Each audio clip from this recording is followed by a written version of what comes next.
Bienvenidos a News 24, el magazine de noticias y análisis en español de i24 News. Mi nombre es Carlos Burovich. Yo soy Damián Pachter y estos son los titulares. Max Haber, embajador de Paraguay en Israel, nos visita y explica el estado actual de las relaciones entre los dos países. Ziv Koren, fotógrafo documentalista, presenta un libro con imágenes nunca antes vistas de las unidades especiales de las Fuerzas de Defensa de Israel. Foro de Rodas, 3 entrevistas exclusivas a diplomáticos de carrera de Argentina nos ayudan a comprender hacia dónde va la política exterior del país sudamericano.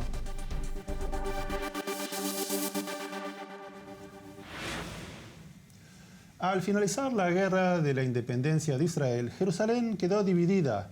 La ciudad vieja, con sus milenarias sinagogas y el muro de los lamentos, quedaron en poder de Jordania. En la calle Mamila, que une el este y el oeste de la ciudad, había barricadas que impedían pasar de un lado al otro. Así fue hasta 1967, entonces la calle Mamila fue reabierta y hoy es una avenida central y un paseo moderno de compras. Pero para la comunidad internacional, el estado de la ciudad quedó en disputa. En 1980, el gobierno del primer ministro Menachem Begin pasó la ley de Jerusalén, capital indivisible de Israel. El Consejo de Seguridad, en respuesta, cuestionó la unilateralidad de la ley y en su resolución 478 declaró que censura la promulgación de la ley de Jerusalén y decide no reconocerla, y llama a todos los Estados miembros que hayan establecido sus representaciones diplomáticas en Jerusalén a retirar sus delegaciones de la Ciudad Santa. Desde 1948 hasta 1980, la mayoría de los países latinoamericanos tenían sus embajadas en Jerusalén, y cuando la Knesset pasó la ley de Jerusalén como capital de Israel, mudaron afuera de la ciudad. En 2018, el presidente Trump reconoce Jerusalén como capital de Israel y en mayo mudó su embajada de Tel Aviv a Jerusalén precisamente. Junto con la embajada americana, las de Guatemala y Paraguay también abrieron sus embajadas en Jerusalén. Mientras tanto, en Brasil hubo elecciones y Jair Bolsonaro ganó ampliamente y a partir del 1 de enero de 2019 será el nuevo presidente. En una entrevista que concediera al programa Clear Cut a nuestra colega Michelle Makori, anunció que entre los países que iría a visitar al asumir, Israel estaría entre los primeros. Under your presidency, what would be your vision for Brazilian-Israeli relations? Com toda certeza será o primeiro país. It will certainly be the first country I visit as a Christian. It will be Israel. El primer ministro Netanyahu anunció que viajaría a Brasil para estar presente en la asunción de mando de Bolsonaro. Los medios de Brasil le dieron esta noticia amplia difusión. Netanyahu, con su primera visita, la primera de un primer israelí al país carioca, espera fortalecer los lazos con el presidente electo, que ya en más de una oportunidad anunció que Brasil, bajo su mandato, también mudaría su embajada a Jerusalén.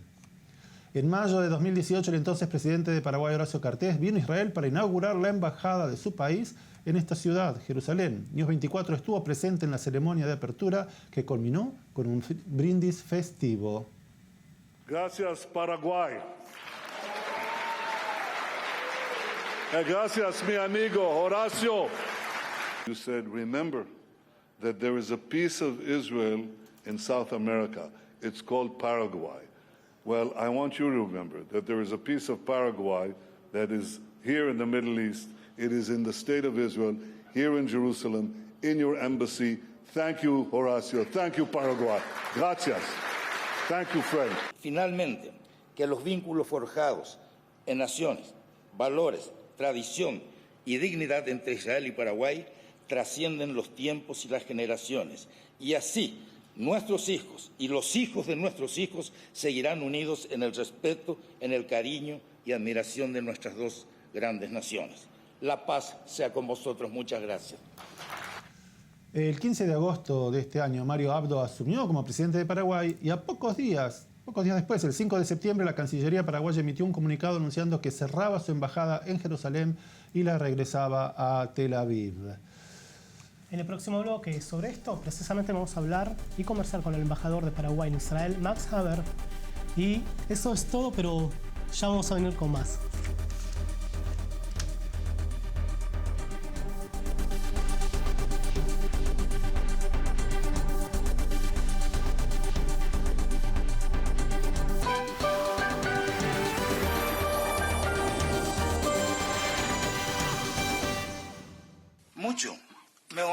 hoy acá para dar cumplimiento a la decisión de mi gobierno de trasladar de Tel Aviv a Jerusalén la sede de la Embajada de la República del Paraguay.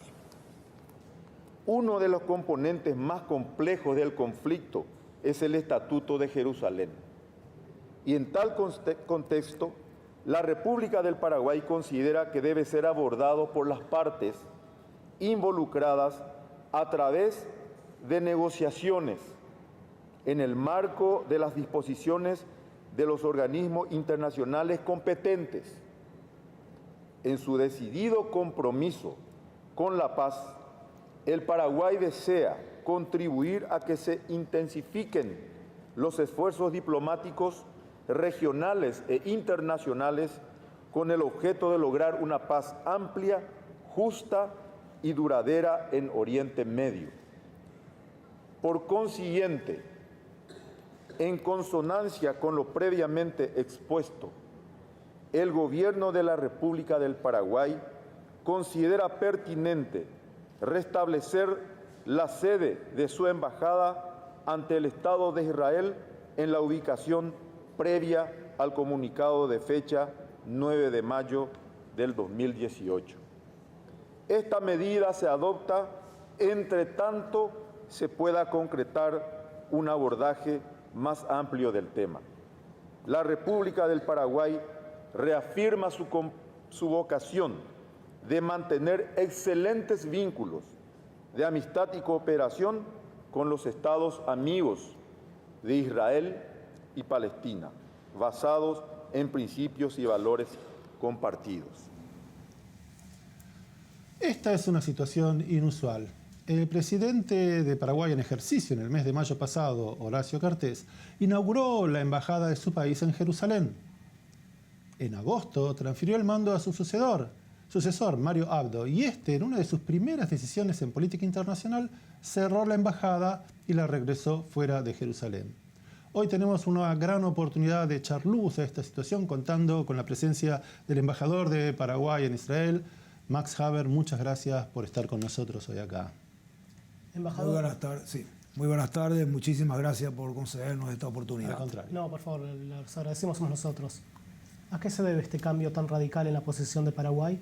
Bueno, yo creo que estaba lo que ha manifestado el canciller Castiglioni en su grabación previa, es la situación actual, de que también como lo ha manifestado el presidente de la República actual, el presidente Mario Abdo Benítez, es de que esta es una decisión tomada con el fin de que realmente sea un apoyo a lo que pueda significar el acuerdo de paz amplio, duradero y efectivo entre ambas naciones, entre Paraguay y Palestina. Ese es el fin, buscando que sea un apoyo, el volver a la localidad de Tel Aviv o Herzliya, es con la finalidad realmente de que esto sirva para distender la temática de un solo Estado, sino que la temática de que sea un apoyo para realmente llegar a una paz duradera y efectiva entre ambas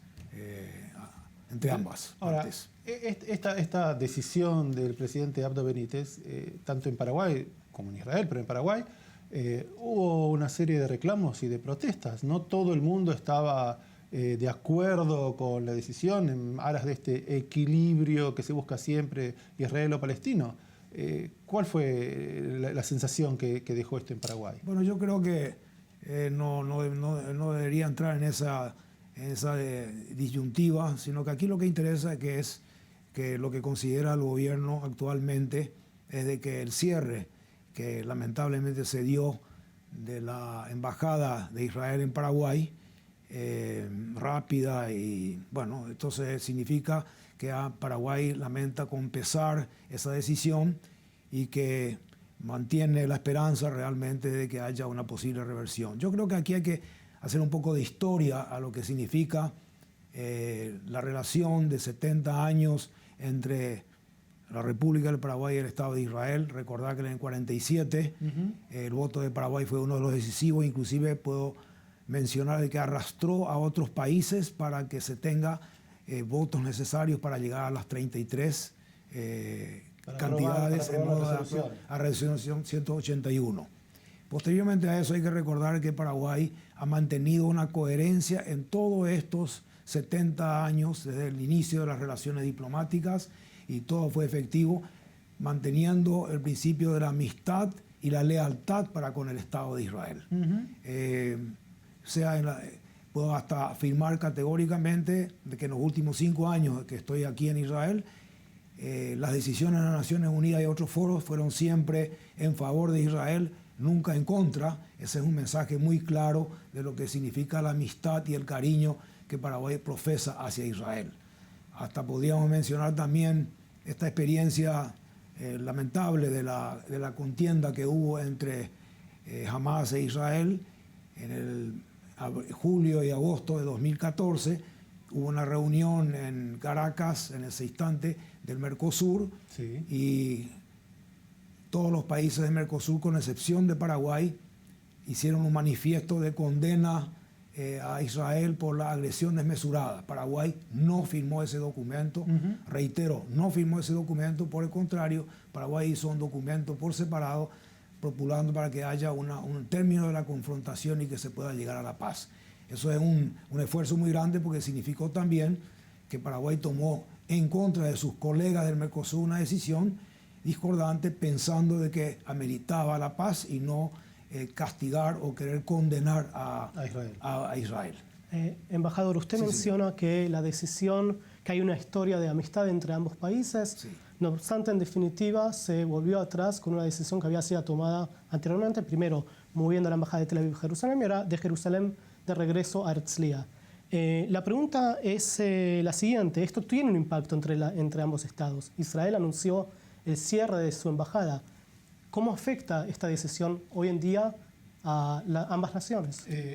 Permítame decir que Israel, en un comunicado que estamos viendo en pantalla, dice que de alguna manera el Estado de Israel ve con gran severidad la decisión de Paraguay, que afectará las relaciones entre ambos países, y fuentes de la Cancillería nos han dicho que de alguna manera el primer ministro Netanyahu, que también es de hecho el ministro de Relaciones Exteriores, lo ha tomado como algo muy personal. ¿Qué piensan en este momento en Paraguay respecto a esto? Yo reitero lo que le dije anteriormente. Tenemos que lamentablemente confesar, hemos tomado conocimiento el gobierno del cierre de la embajada de Israel en Paraguay, pero efectivamente hay que recordar que hay una nota que el ministro Castiglione ha elevado hace pocos días al primer ministro y ministro de Relaciones Exteriores, solicitando que eventualmente con el tiempo, que en pasar el tiempo, se tome la posible reconsideración a esto, porque Paraguay no salió de Israel. Paraguay está en Israel, ha cambiado de sede, pero hasta los últimos 5 años. La sede años... vacía, donde se suponía que iba a estar la embajada, estábamos viendo, está vacía ahora en Jerusalén. Sí, bueno, pero bueno, le vuelvo a reiterar, también hemos vuelto, estamos aquí, ¿no? Que no considera Paraguay un cierre o un término de relaciones, por el contrario, hay un interés de reactivar esto, y hay signos, digamos, de que posiblemente podría haber una reconsideración, y esa es la intención. Paraguay mantiene su amistad y su profundo deseo de profundizar las relaciones que hubieron durante los 70 años. Nadie pone en duda la amistad y el sentimiento que tiene el Paraguay con Israel, ni del pueblo paraguayo con el pueblo israelí. Sin embargo, entendemos que mismo dentro de la política interna de Paraguay, hubo quienes estuvieron a favor y quienes estuvieron en contra. Los que estuvieron más o menos a favor, algunos parlamentarios y hasta un ex canciller. Escuchemos lo que decían representantes de la política paraguaya luego del anuncio del canciller Castiglione. El tratamiento con el mundo árabe, el problema palestino-israel, es un problema muy complejo en el que nosotros no tenemos que entrar a tomar partido irreflexivamente, sin un debate claro, y mucho menos sin haber discutido con el gobierno entrante. Realmente yo lamento ese paso en falso que dio el gobierno de Cartes. Yo estoy de acuerdo y creo que el Paraguay reivindica su política exterior de manera correcta. Esta es una cuestión que realmente nos dejó en posición adelantada. Fundamentalmente el hecho de que Paraguay, con la decisión del gobierno de Cartes, quedaba como un estado paria por fuera del derecho internacional, creo que fue lo que finalmente pesó en esta decisión. Embajador, el diario de Paraguay, el diario La Nación, mostró una imagen de las nuevas relaciones o el nuevo rumbo al que toma el país vinculado con Irán. Hay una tapa del diario. ¿Es este el nuevo rumbo hacia donde va Paraguay? Bueno, yo creo que eso no corresponde. Aquí estamos para hablar de las relaciones de Paraguay e Israel y no quisiera entrar en eso, que eso corresponde a otro. Me permito, con todo respeto, mantener la charla con ustedes con mucho gusto a lo que significa la relación Israel-Paraguay. Y en ese sentido, entonces, dejemos de lado las relaciones de Paraguay con terceros países. ¿Cómo ve el futuro usted de las relaciones Israel-Paraguay? ¿Habría que esperar una nueva gestión, un nuevo presidente que por ahí decida deshacer lo que el presidente Abdo deshizo y volver a Jerusalén? ¿Qué pasaría si ahora Brasil, que ya ha anunciado el presidente Bolsonaro, que es una fuerza hegemónica en Latinoamérica, mueve su embajada a Jerusalén y otros países lo siguen? ¿Cuál sería la política de Paraguay? Yo creo que la decisión del presidente, el flamante presidente de la República Federativa de Brasil, es una decisión de soberanía que corresponde, así como también Paraguay, en forma coherente a unos principios que se han manifestado, ha decidido tomar esta posta, y lo que aquí nos interesa es realmente el relacionamiento entre Paraguay e Israel y no así entrar y respetar lo que significa toda decisión soberana de otro país, así como también decisión soberana del Paraguay, la reciente decisión. Embajador, entendemos las decisiones soberanas, pero quisiera profundizar en un tema. Hablamos de historia anteriormente. Sí. No hay paz hoy en día. Entonces, la decisión respecto a la embajada, ¿en qué atribuye? O sea, la embajada estuvo durante años en Herzliya. No se logró la paz. Lo que trato de entender es en qué ayuda esa decisión de devolver la embajada de Jerusalén a Herzliya a la paz. Justamente ese es el principio, de que haya una equidad, que haya una equidistancia, y para eso demostrar que realmente, así como el principio del 47 de la resolución de crear dos partes, la división de Palestina en ese momento, un Estado hebreo y un Estado palestino, y bueno, la finalidad es esa, realmente para que apoyar a todos los países que buscan, porque ¿cuál es la finalidad? Encontrar la paz. Y hay buenas señales. Ustedes han visto lo que ha significado estos últimos días, toda la manifestación y el esfuerzo que se está haciendo con Egipto y otros países buscando la tregua, digamos, la disminución de confrontaciones entre Israel y Hamás. Tengo una pregunta que quisiera que me aclare. La embajada se retiró de Jerusalén, pero ¿Jerusalén es reconocida como la capital de Israel o eso también fue control Z, fue deshecho? Bueno, dice la resolución del 47, dice de que existe una decisión de corpus separatum que tiene que ser definida. Bueno, esto es un tema todavía que está siendo evaluado. Es la ONU la que ha tomado una serie de decisiones al respecto y están registradas en resoluciones específicas en las Naciones Unidas. Muchísimas gracias por estar con nosotros, embajador. En el próximo bloque, Ziv Cohen, fotógrafo documentalista, presenta un libro con imágenes nunca vistas de las unidades de élite de las Fuerzas de Defensa de Israel. Ya venimos.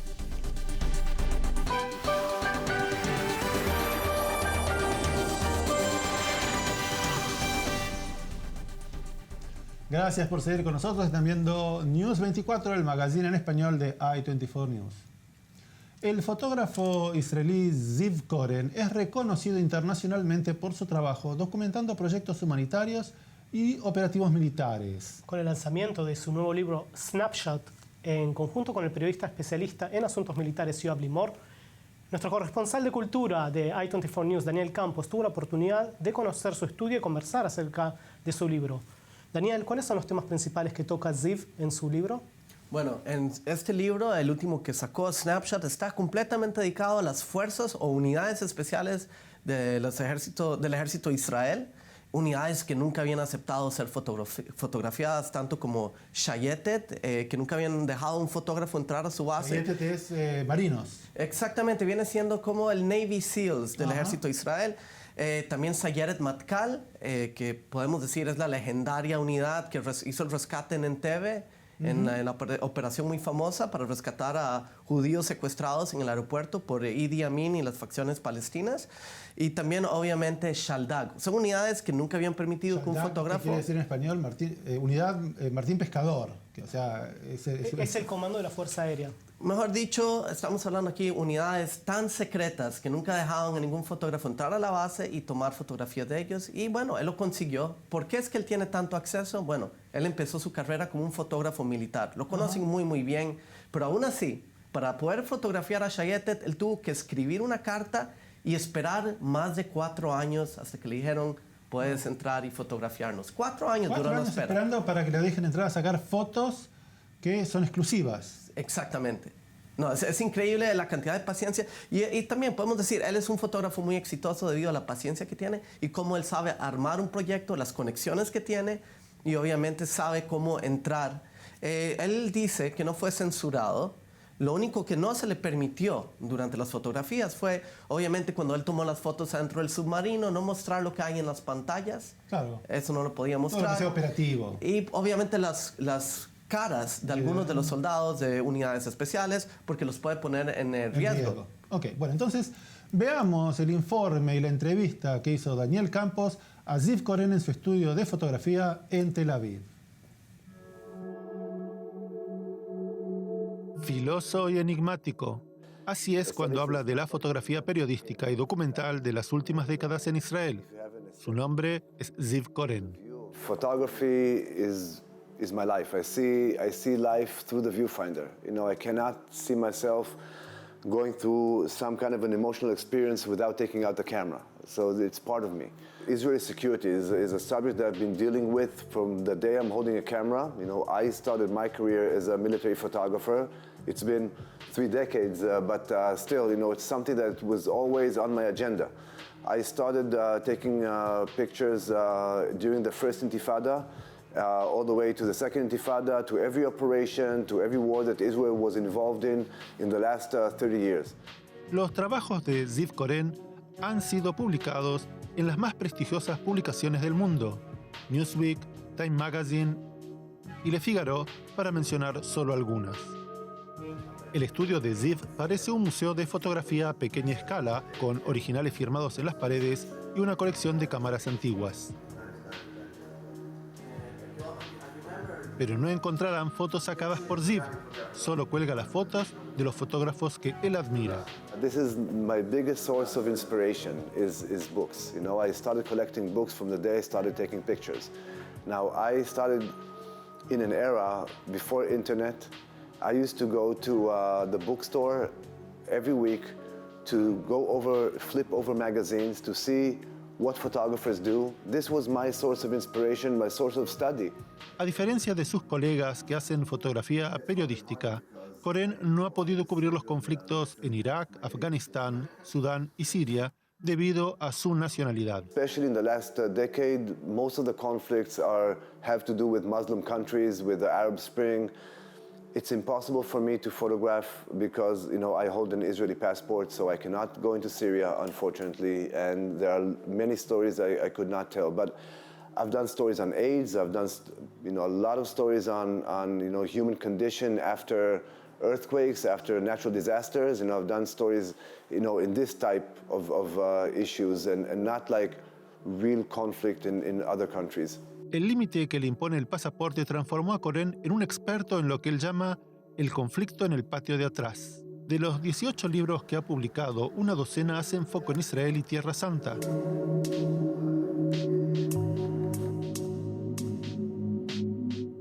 Pero no solamente. También documentó las secuelas del devastador terremoto en Haití en 2011, la campaña Positive Plus acerca de las familias afectadas por el SIDA en la provincia de KwaZulu, en Sudáfrica. También el libro Escribiendo la Luz, en un volumen doble de fotografías en blanco y negro sacadas en más de 20 países en busca de la luz. Su último libro, Snapshot, muestra al ejército de Israel como nunca antes fue visto, dedicado a la unidad de Elit Shaldag. Ziv es el primer fotógrafo al que se le permite acceder al entrenamiento para las operaciones secretas que realiza esta unidad. Never ever, Matkal or Shaldad, allowed a photographer to enter their base from the day that they were established until this very day. So it was a great achievement for us to have the ability to have in the book images of units that were never shown before. En la era digital, en la que virtualmente todos pueden sacar fotos, el tener acceso a imágenes exclusivas y saber componer un cuadro con buen ojo, nos recuerdan que el fotógrafo profesional es aún relevante y que no ha desaparecido del mapa.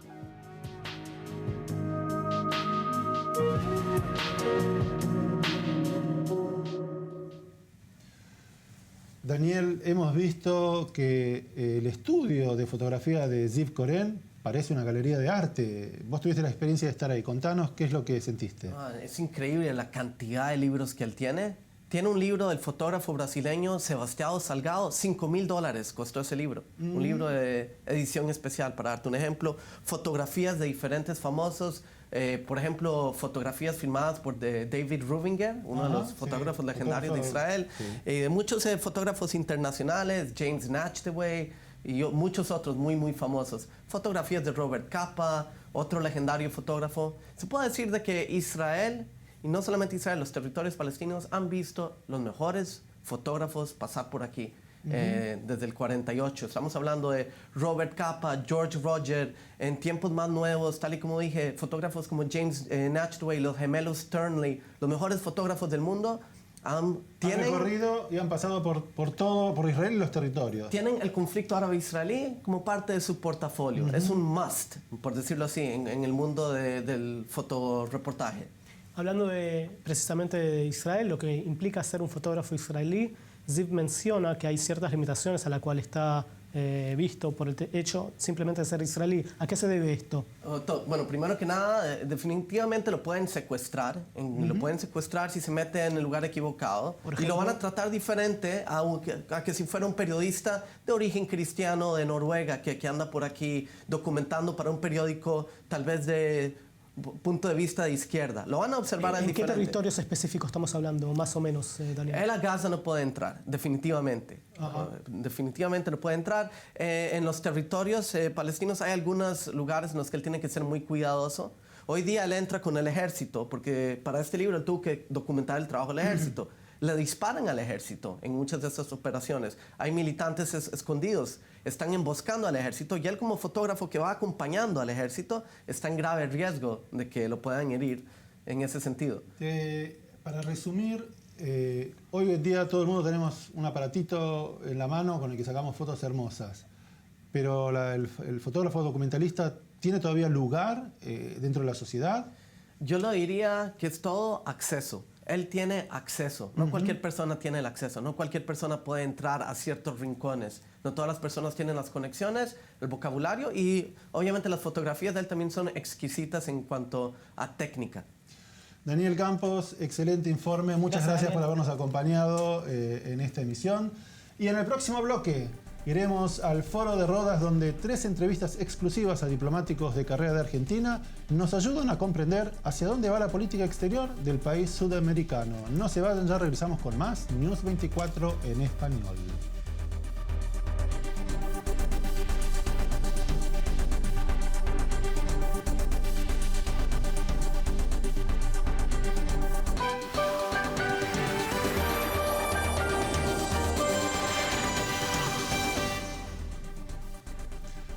Gracias por seguir con nosotros. Están viendo News 24 en español. Y ahora nos vamos a la isla de Rodas, donde tuvo lugar el diálogo de las civilizaciones, en las que i24 News participó como sponsor y tuvo como moderador a nuestro colega Eylon Levy, periodista de investigación. Durante el evento, Eylon tuvo la oportunidad de entrevistar a representantes diplomáticos de Argentina que asistieron y participaron entre los paneles, diferentes paneles que hubo, y entre ellos a 2 representantes del CARI, que es el Consejo Argentino de Relaciones Internacionales.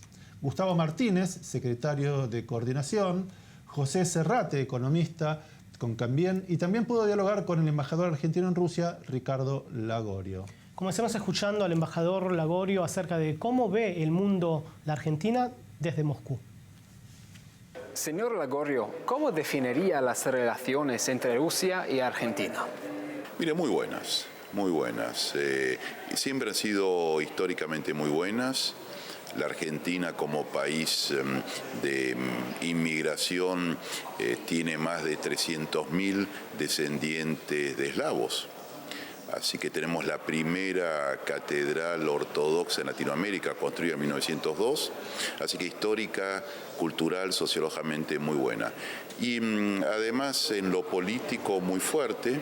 En el 2015 la relación entre Argentina y Rusia fue llevada a nivel de asociación estratégica integral.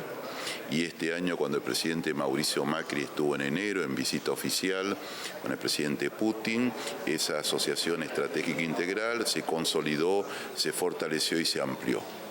Los presidentes se han reunido varias veces, en enero en Moscú, durante la reunión de BRICS en Sudáfrica y ahora a fin de año en el G20, así que es una relación muy buena, sobre bases sólidas, como le decía, culturales, históricas y sociológicas, y muy intensas en lo económico, y yo diría con una visión compartida de que, y ese es el lema de la conferencia de DOC, de que el multilateralismo es imprescindible en la actualidad. ¿Cuáles son los principales temas y problemas en esta relación? Mire, los grandes puntos de consenso son en las relaciones económicas. Se ha ampliado la relación a cuestiones, yo llamaría, de siglo XXI. Hoy hay muchas inversiones de Rusia en ferrocarriles, en puertos, o sea, la relación va más allá del intercambio comercial y se maneja en cuestiones de infraestructura y de logística, que es otro de los grandes temas de esta conferencia. Yo diría diferencias, hay diferencias como en todos los países, pero no son fundamentales. Hay una visión compartida sobre el futuro, como le decía, sobre el multilateralismo, sobre la necesidad del diálogo y la paz y el progreso. Yo siempre digo que para la Argentina es inaceptable hablar en términos de una nueva guerra fría, es inaceptable, nosotros no consideramos que eso sea así. La Guerra Fría terminó, eso hizo a otra época de enfrentamientos ideológicos y estamos en un momento en que los países necesitan un sistema internacional pacífico, estable, para poder progresar y desarrollarnos. Eso es lo que necesitan todos los países. Progreso y desarrollo, y que nuestros hijos y nietos vivan mejor en un mundo muy cambiante y en donde la ciencia, la tecnología e innovación tiene un impacto cotidiano, y ustedes lo saben muy bien en Israel, que son uno de los países líderes en ciencia, tecnología e innovación, lo que eso significa. ¿Cómo ve desde Rusia la situación en el Medio Oriente, especialmente el conflicto en Siria? Mire, ese es un tema que yo preferiría no discutirlo, simplemente lo que le digo es que la Argentina siempre ha abogado históricamente por soluciones pacíficas y no militarizadas. No somos ingenuos, sabemos que la fuerza existe, pero también somos conscientes que las soluciones estables y duraderas son las soluciones que se encuentran después de un diálogo, de que las partes ceden y que se llegue a un acuerdo de convivencia. Yo, como le decía antes, de chico viví en Israel, porque mi padre también es diplomático, y aprendí, viví en una época en que 1960, 1964, y fueron años maravillosos en donde yo viví la convivencia de católicos, de árabes y de judíos, y por lo tanto yo creo que ese es algo que ojalá se pueda dar de nuevo, porque es posible. Yo lo viví de joven, fue una maravillosa experiencia, pasé años muy lindos, como les decía, viviendo en Herzliya Pituach, y bueno, tengo ese recuerdo de lo que se puede hacer cuando se convive pacíficamente y se dialoga. Gracias, señor Lagorio. Gracias a usted, muchísimas gracias. La economía argentina sufre de niveles de inflación cercanos al 40% anual, constantes subas y bajas del dólar, lo que genera un estado de incertidumbre en la población y en potenciales inversores extranjeros. A fin de noviembre tendrá lugar en Buenos Aires la cumbre de líderes del G20, y en una rueda de prensa el ministro de Economía de Argentina, Nicolás Dujovne, se refería a las dificultades que enfrentan los miembros a nivel global. We recognize that we are right now facing trade tensions amongst members of the G20. So part of those tensions will have to be resolved by the members.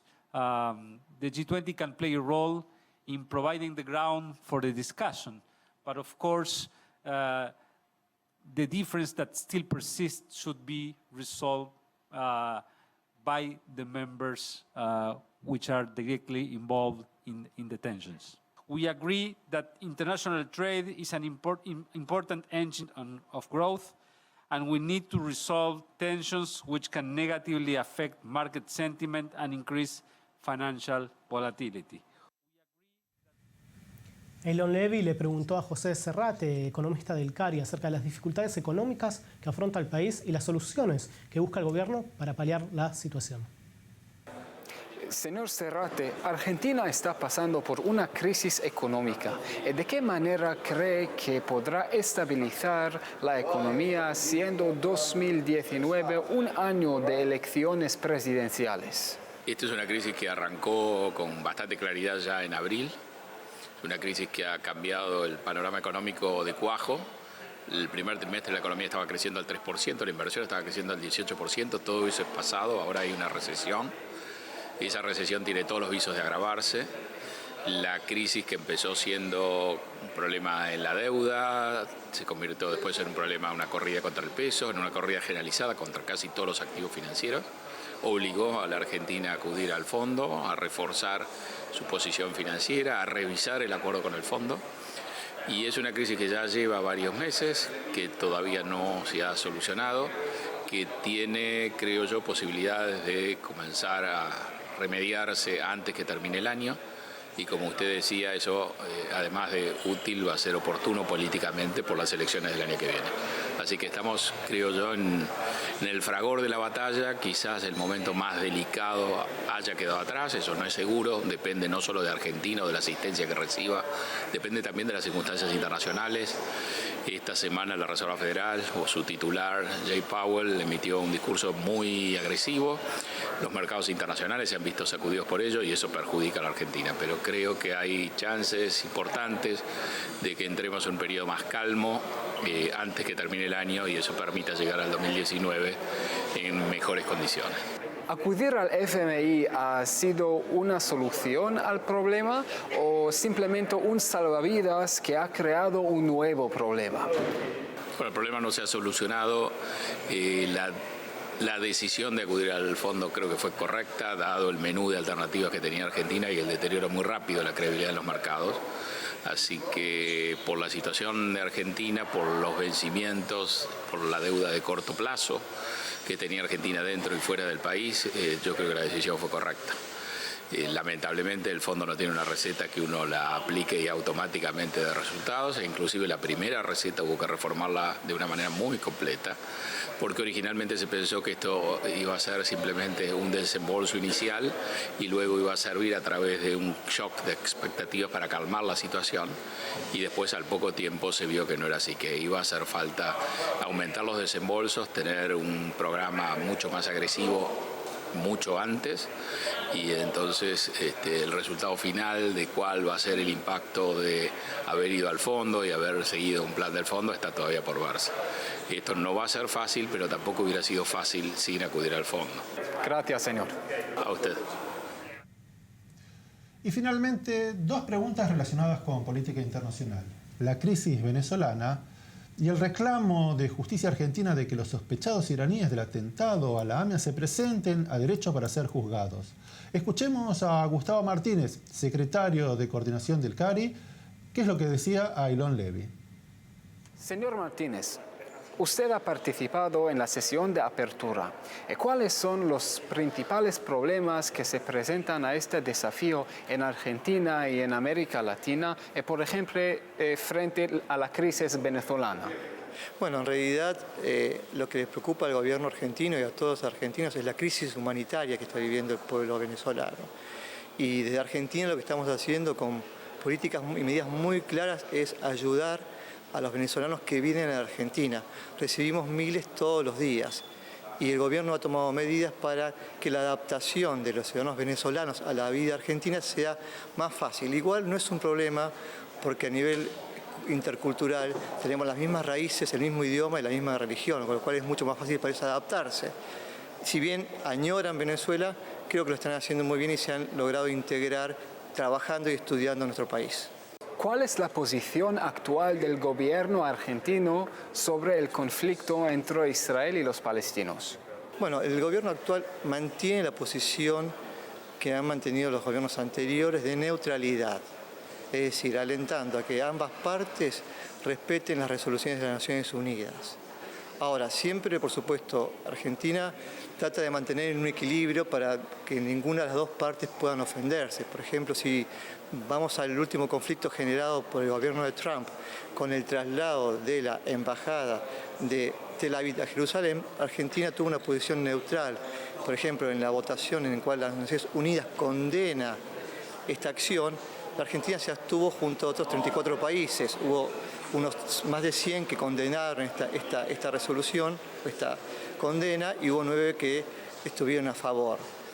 Es decir, en definitiva, Argentina lo que hace es que Israel tiene una embajada, en Argentina, en Palestina, y Palestina tiene una embajada en Argentina. Y tradicionalmente Israel tiene embajada en Argentina y Argentina en Israel. ¿De qué manera cree que se debe actuar frente a Irán en los foros internacionales para que los sospechados de cometer el atentado de la AMIA se presenten ante la justicia argentina? Tenemos un ejemplo muy cercano, que es una semana atrás el presidente argentino en su discurso ante la ONU condenó el terrorismo en todas sus manifestaciones, no hay forma, pero por supuesto recordó el atentado no solamente a la AMIA, sino también 2 años antes, en 1992, el atentado contra la Embajada de Israel en la Argentina. Y lo que busca el gobierno argentino es justicia y que la comunidad internacional ayude a la investigación para que puedan juzgarse a los responsables en la justicia argentina, que es donde debe hacerse. Gracias, señor Martínez. Bueno, muchas gracias. Damián, va a ser muy interesante el hecho de que el G20, la reunión de todos los líderes, el plenario, tenga lugar en Buenos Aires a fin de mes, y esto de una visibilidad argentina que quizás le ayude, tanto en lo económico como a nivel internacional, a mejorar su posicionamiento. Y esto es todo por esta emisión de News 24 en español, el resumen semanal de i24 News. Pueden seguirnos en Facebook, Twitter y por supuesto en nuestro sitio web i24news.tv. Hasta la semana que viene, Carlos. Hasta la semana que viene, Damián. Muchas gracias.